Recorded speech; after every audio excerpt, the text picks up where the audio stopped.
Las palabras atravesaron la cocina como un cuchillo, cortando el aire entre nosotras. Por tu culpa, lo perdí todo, siseó Clara, con las mejillas enrojecidas por la rabia. Podría haber tenido una vida mejor, una vida rica, si no hubiera estado atrapada contigo. Me quedé helada junto a la encimera, la bolsa de la compra aún colgando de mi muñeca, su contenido olvidado. Mi respiración se atoró entre el pecho y la garganta. 28 años de amor, sacrificios, noches sin dormir, oraciones susurradas en la oscuridad, y esto era lo que me habían comprado. Clara caminaba frente a mí, sus tacones resonando con fuerza contra el suelo, cada paso puntuado con una nueva herida. ¿Sabes cuántos amigos tuve que ver casarse con familias de verdad? Escupió. Familias con dinero, contactos. No luchando por sobrevivir, avergonzadas de traer a su madre porque estaba cansada. Pobre. Triste. Sus palabras golpearon más fuerte que cualquier bofetada. Intenté hablar, recordarle las fiestas de cumpleaños hechas a mano cuando no había dinero para regalos, las noches cosiendo disfraces para sus obras escolares, las veces que me quedé sin comer para que ella tuviera suficiente para sus excursiones. Pero las palabras se marchitaron dentro de mí, demasiado pequeñas frente a la tormenta de su ira. Ya no me miraba. Miraba la versión de mí que había construido en su resentimiento, la mujer que la había encadenado en lugar de salvarla. Me giré, con las manos temblando ligeramente mientras me acercaba a la vieja estantería junto a la pared. El polvo se adhería a los bordes del marco, la madera crujiendo suavemente bajo mi tacto. Metí la mano detrás de una pila de álbumes de fotos olvidados y saqué una pequeña caja maltrecha. No era nada del otro mundo, cartón simple, con cinta en los bordes, las esquinas deshilachadas. La coloqué suavemente sobre la mesa de la cocina. Clara cruzó los brazos, su rostro torcido en una mueca de desdén. Pensó que era otra carga que estaba a punto de poner a sus pies. En cambio, sostuve su mirada, firme, rota, pero sin miedo. Si crees que te robé tu futuro, dije en voz baja, con la voz ronca por 1000 cosas no dichas. Abre esto. Mira lo que me robé a mí misma. La caja reposaba entre nosotras, zumbando con el peso de décadas. Clara la miró como si fuera una acusación. No la tocó. Todavía no. Hubo un tiempo en que creí que el sacrificio sería suficiente. Una vez fui Elena Morales, una chica con un portafolio lleno de planos y sueños más grandes que el cielo de Cádiz. Tenía una beca para Barcelona, un anillo de diamantes de un hombre con un apellido que abría puertas antes de que siquiera tocara. Tenía un futuro pavimentado con certezas. Lo renuncié con mano temblorosa y corazón firme el día que elegí a Clara. Mis padres me llamaron estúpida. Él me llamó temporal. Pero cuando la sostuve por primera vez, chillando y roja, más preciosa que cualquier cosa que el oro pudiera comprar, nada de eso importó. Trabajé en empleos que me rompieron la espalda y el espíritu, limpiando habitaciones de motel, sirviendo mesas, sonriendo hasta que me dolía la mandíbula, cualquier cosa para mantener su mundo lleno y suave. Me aseguré de que nunca supiera lo cerca que estuvimos de quebrar por las facturas. Llevaba vestidos de segunda mano con orgullo porque los cosía con amor. Y Clara, mi feroz y brillante Clara, creció persiguiendo cosas que yo nunca pude darle. Viendo a otras chicas deslizarse hacia vidas con más brillo, más facilidad. El resentimiento no llegó de golpe. Creció lentamente, como el óxido. Hasta hoy. Hasta que fue demasiado tarde. Hacía años que no pensaba en Barcelona. La carta había llegado en una brillante mañana de primavera, papel grueso color crema con letras doradas, temblando en mis manos mientras leía y releía las palabras. Beca académica completa. Arquitectura. Un sueño no solo ofrecido, sino entregado, con las palmas abiertas. Nunca subí a ese avión. Nunca puse un pie en ese campus. En cambio, me senté en la pequeña cocina de la casa de mi infancia, mi vientre ya empezando a hincharse con la vida que había elegido, mientras mi madre lloraba en su delantal y mi padre paseaba en silencio, con la rabia hirviendo bajo cada paso. Ya hiciste tu cama, dijo finalmente. Y no vengas corriendo cuando se hunda. No me habló de nuevo durante casi una década. Encontré trabajo primero en un bar. Grasa en mi cabello, turnos largos sonriendo hasta que me dolían las mejillas, fingiendo que las propinas podían cubrir el alquiler. Cuando nació Clara, Equilibraba su pequeño cuerpo en mi cadera con una mano y fregaba mesas con la otra.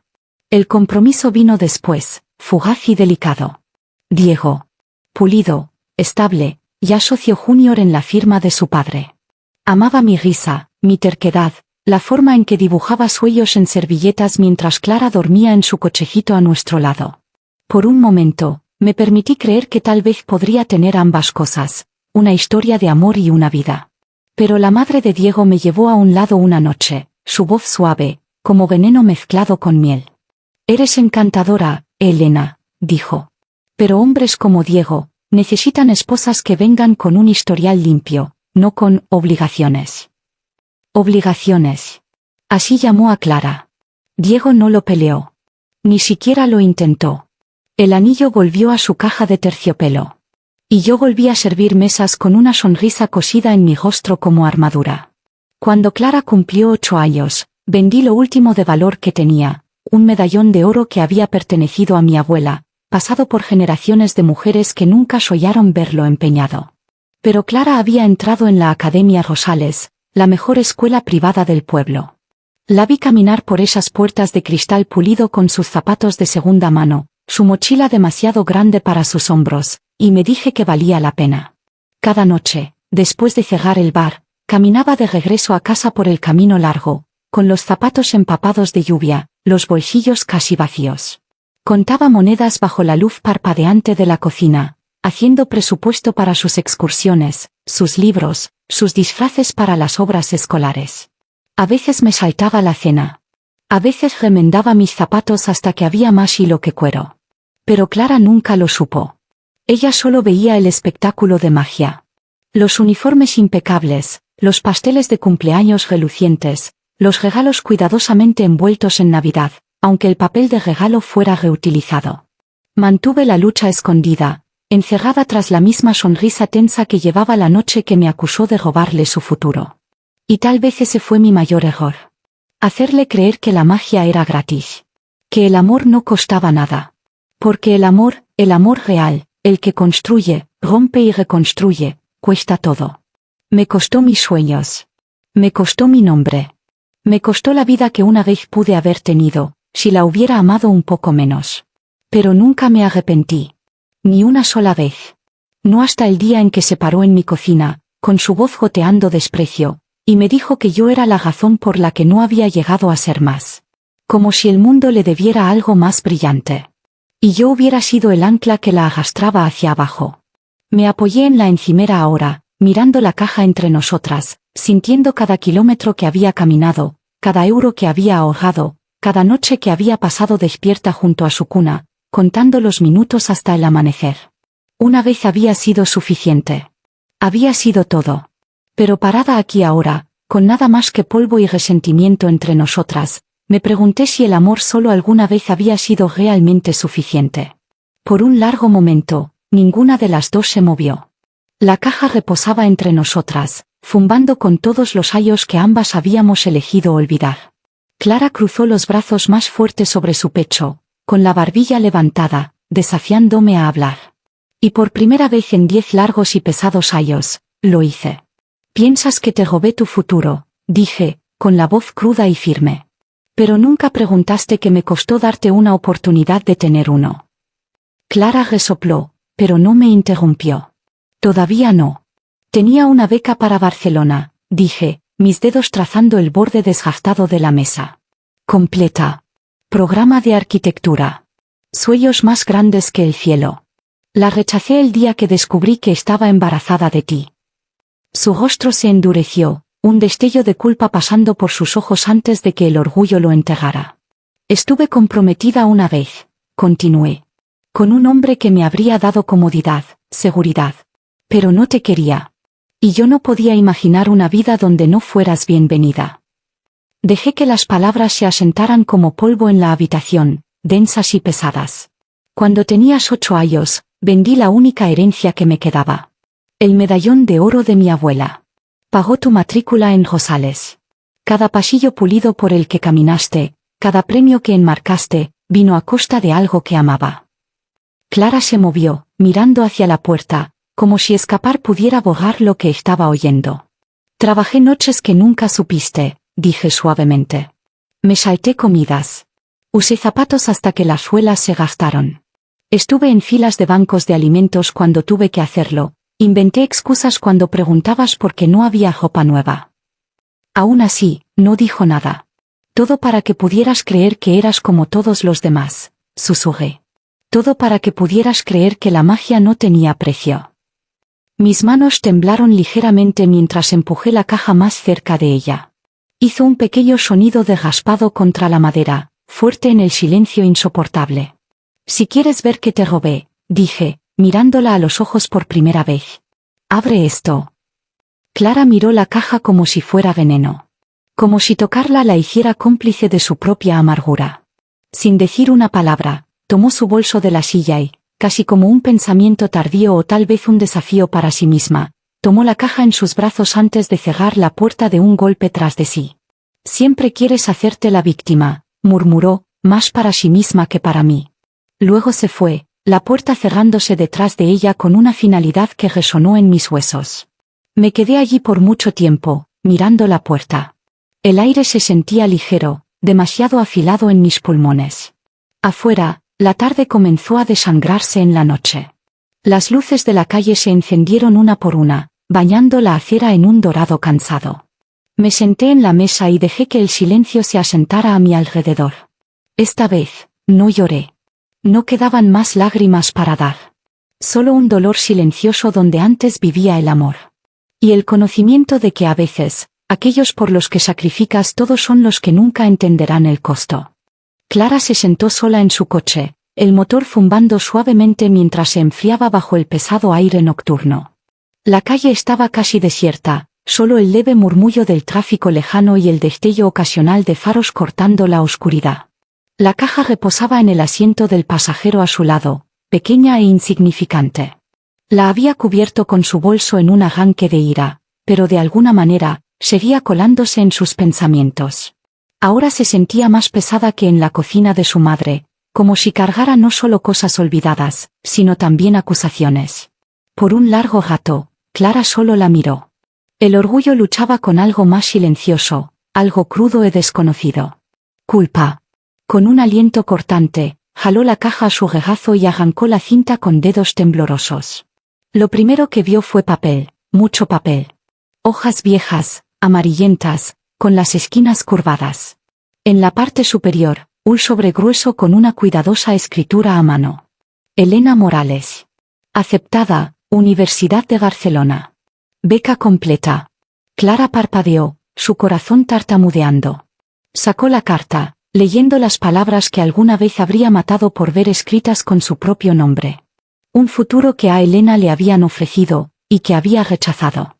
Debajo, otro sobre, sellado con cera azul marino. Dentro había cartas de amor, páginas y más páginas de promesas. Un hombre, Diego, que había escrito sobre París en primavera, sobre casas de piedra rojiza en Madrid, de quererla a su lado en todo ello. Di que sí, suplicaba una carta, y todo lo que sueñas será nuestro. Las fechas eran casi risibles. El cumpleaños de Clara caía apenas unas semanas después de la última carta. Clara cavó más profundo, las manos moviéndose más rápido ahora, frenéticas. En el fondo de la caja yacía un cuaderno viejo y maltrecho.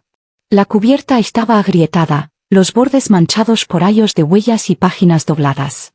Clara lo abrió, y las palabras golpearon más fuerte que cualquier bofetada. Me salté la cena esta noche. Compré los zapatos de ballet de Clara en cambio. Trabajé un turno doble. Clara necesitaba materiales para su feria de ciencias. Me preguntó por qué no compro ropa nueva. Le dije que me gustan más las viejas. Sonrió. Entrada tras entrada, sacrificio tras sacrificio. No con resentimiento. No con amargura. Sino con un amor feroz e inquebrantable que Clara nunca se había molestado en ver. Su visión se nubló mientras pasaba las páginas más rápido, las manos temblando tanto que casi dejó caer el cuaderno. La última entrada era corta, casi ilegible. Solo quiero que crea que vale el mundo, incluso si tengo que renunciar al mío. Clara presionó el cuaderno contra su pecho, el peso de este hundiéndose más profundo en sus huesos con cada aliento. Las lágrimas caían libremente ahora, manchando las páginas que alguna vez había despreciado sin siquiera saber que existían. Miró el asiento del pasajero vacío a su lado, el espacio hueco donde su madre había estado apenas unas horas antes, y por primera vez en su vida, entendió el costo de lo que le habían dado. Y la terrible y dolorosa verdad. Algunas deudas nunca pueden ser pagadas. Los neumáticos chirriaron ligeramente mientras Clara giraba hacia la calle familiar, sus manos apretadas con fuerza alrededor del volante. Apenas recordaba el trayecto de regreso, solo un borrón de faros, sollozos vacíos y el canto frenético en su cabeza. Por favor que todavía esté ahí, por favor que todavía esté ahí. La luz del porche estaba apagada cuando llegó. No había un resplandor dorado derramándose desde las ventanas. Ni el suave murmullo de un televisor detrás del cristal. Solo oscuridad, densa y fría. Clara salió del coche tambaleándose, dejando la caja medio abierta en el asiento del pasajero, con papeles revoloteando en la brisa. Corrió por los escalones del porche, su corazón golpeando sus costillas. Los maceteros aún bordeaban el escalón frontal, pero el tercero, siempre el tercero, escondía la llave de repuesto. Sus dedos hurgaron torpemente contra la cerámica agrietada antes de que la encontrara, húmeda y arenosa por la tierra. La metió en la cerradura, empujando la puerta con una fuerza que hizo temblar el marco. «Mamá», llamó, con la voz quebrada. El silencio le respondió. Dentro, la casa era una cáscara. Los muebles estaban como estatuas bajo sábanas blancas polvorientas. Las paredes, una vez abarrotadas de fotos sonrientes y pinturas a la acuarela, estaban desnudas. El aroma a canela y abrillantador de limón, tan familiar, tan Elena, había desaparecido, reemplazado por el olor estéril del abandono. Clara entró al salón, sus zapatos rozando contra el suelo de madera. El tic-tac de un reloj de pared resonaba fuerte en el vacío. La cocina no estaba mejor. La mesa reposaba en el centro de la habitación, desnuda y fría. Excepto por una cosa. Un sobre solitario, apoyado cuidadosamente contra un salero como una ofrenda en una tumba. El nombre de Clara la miraba fijamente en la letra cuidadosa y firme de su madre. Clara. Rasgó el sobre con dedos torpes. Dentro, solo una hoja de papel. Sin largas explicaciones. Sin ira. Sin súplicas. Solo estas palabras. Fuiste mi sueño. Ahora, debo aprender a soñar para mí misma.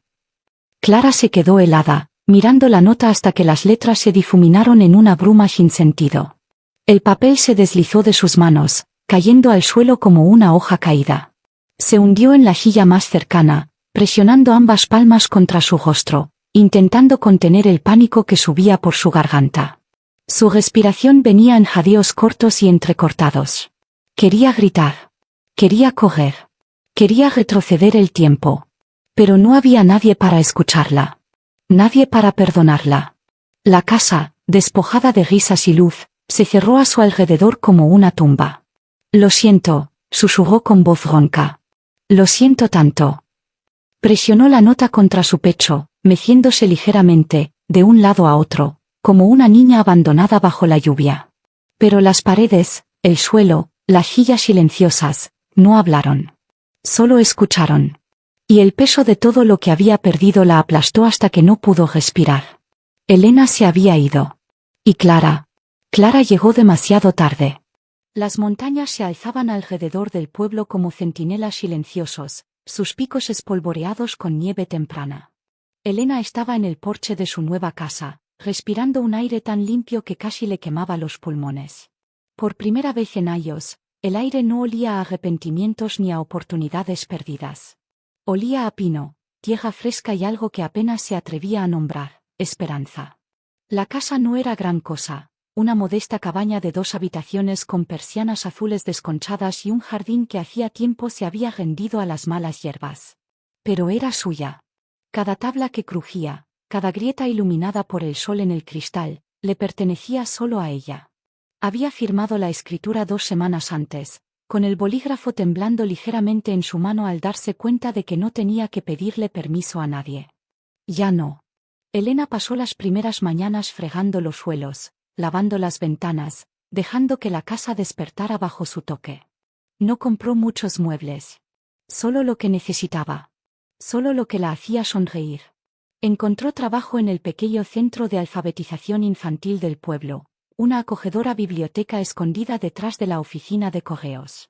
No pagaba mucho, pero cuando se arrodillaba junto a pequeños lectores de ojos abiertos, cuando deditos trazaban palabras nuevas con emoción temblorosa, Elena sentía algo moverse dentro de ella que el dinero nunca podría comprar.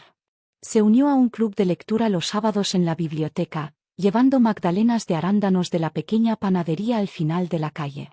Plantó margaritas y no me olvides a lo largo de la valla, con las rodillas crujiendo mientras cavaba en la tierra dura, pero se reía a través del dolor. El dolor ya no era su enemigo aquí. Era simplemente la prueba de que seguía viva. Algunas noches, Elena se sentaba en su columpio del porche con una taza de té, viendo el atardecer teñir el cielo de rosa y dorado. Pensaba en Clara a veces, un dolor que no podía sacudirse del todo, pero el pensamiento ya no la aplastaba. Había amado a su hija con cada fibra de su ser. Todavía lo hacía. Pero Elena entendía ahora, el amor, para ser real, debía respirar. No podía vivir si permanecía enterrado solo bajo silencio y sacrificio. Estaba aprendiendo, finalmente, cómo respirar por sí misma. Las montañas permanecían silenciosas a su alrededor. Y por primera vez, el mundo se sentía abierto de nuevo. La casa llevaba meses en venta, pero el agente inmobiliario no había logrado venderla aún. Demasiado vacía, decían. Demasiado triste. Los compradores podían sentirlo al entrar, el tipo de vacío que no se puede cubrir con pintura. Clara cruzó la puerta en silencio, sus pasos resonando contra los suelos desnudos. Nadie la detuvo. No quedaba nadie de quien pedir permiso. Las cortinas colgaban flácidas en las ventanas. El polvo danzaba perezosamente en los haces de luz de la tarde. La mesa de la cocina, una vez tan viva con tazas tintineantes y crucigramas, estaba desnuda y estéril. Y allí, metida en el rincón donde Elena solía guardar su canasta de tejer, estaba la caja. Clara se congeló. Por un momento, solo se quedó allí, el silencio presionando contra sus costillas, dificultándole respirar. Luego cruzó la habitación lentamente, sus dedos temblando mientras se arrodillaba y levantaba el cartón maltrecho en su regazo. Se sentía más pesado de lo que recordaba. Lo abrió con cuidado, con reverencia, como si pudiera desmoronarse con su toque. Las cartas aún estaban allí. Los formularios de aceptación, las notas de amor, las páginas del diario, testigos silenciosos de una vida de entrega que Clara nunca había notado. Las lágrimas nublaron su visión mientras sacaba el diario, con la columna agrietada y delicada. Pasó las páginas lentamente, leyendo la letra de su madre, suave y curva incluso después de largos turnos y sueños rotos. Me salté la cena para que Clara tuviera tacos nuevos. Le dije a Clara que el corte de luz era una aventura, no un pago atrasado. Me preguntó por qué nunca me volví a casar. Le dije que algunas personas tienen la suerte de encontrar todo el amor que necesitan en una pequeña mano sosteniendo la suya. Clara se balanceó sobre sus talones, apretando el diario contra su pecho, el peso de este anclándola al suelo. Presionó su frente contra el cartón desgastado de la caja, sus hombros temblando con sollozos silenciosos. Y finalmente, con una voz tan pequeña que apenas rompió el aire cargado de polvo, susurró. Nunca supe cuánto me amabas. Hasta que te rompí. La casa no respondió. No había absolución aquí. Solo el fantasma de un amor que no había reconocido hasta que fue demasiado tarde. El amor no siempre grita. A veces, permanece en silencio, paciente, creyendo que será suficiente. Antes de que dejes esta historia atrás, pregúntate, ¿quién te ha amado en silencio? Y encontrarás el valor para agradecerles, antes de que el silencio sea todo lo que quede.